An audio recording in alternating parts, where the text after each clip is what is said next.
নবাব সিরাজউদ্দৌলা মাত্র 23 বছর বয়সে নবাব হয়েছিলেন পুরো বাংলার। এক তরুণ, রক্তে আগুন আর চোখে ছিল স্বপ্ন একটি স্বাধীন বাংলার। নবাব বলেছিলেন, বাংলা কখনো বিদেশির হাতে বিকবে না যতক্ষণ আমি বেঁচে আছি। ইস্ট ইন্ডিয়ার চোখে তখন বাংলা হলো সোনার পাত্র। পলাশির যুদ্ধের আগেই শুরু হয়েছিল ঘুষ, প্রলোভন আর রাজনৈতিক চক্রান্ত।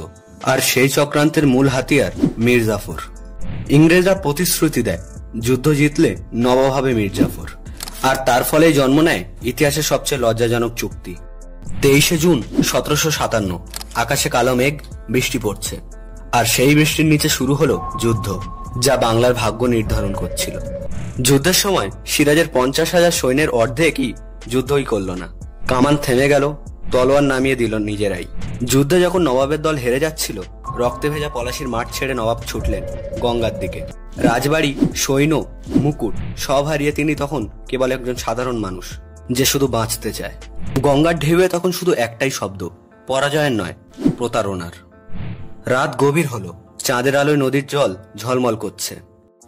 নবাব তার কয়েকজন বিশ্বস্ত অনুচর নিয়ে চুপচাপ বসে আছেন নৌকার এক কোণে। চোখে জল, মনে প্রশ্ন, আমি কি সত্যিই হেরে গেছি? তিনি বলেছিলেন, আমি যদি হেরে যাই তাহলে বাংলার মাটি যেন আমার লাশ লুকিয়ে রাখে। পরদিন ভোরে খবর পৌঁছালো মীর জাফরের কানে। তার পুত্র মিরন সৈন্য পাঠালো সিরাজকে ধরে আনার জন্য। 1 জুলাই ভোরে তাকে মুর্শিদাবাদের কাছে বন্দী করা হয় একটি ছায়াময় ঘরে। মিরনের আদেশে শেষ নিঃশ্বাস ফেলেন বাংলার শেষ স্বাধীন নবাব।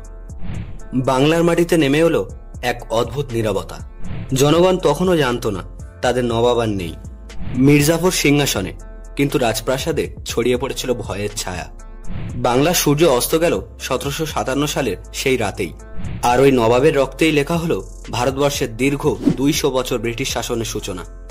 নবাব সিরাজউদ্দৌলা হয়তো মারা গেছেন, কিন্তু তার রক্ত আজও বইছে আমাদের শিরায়।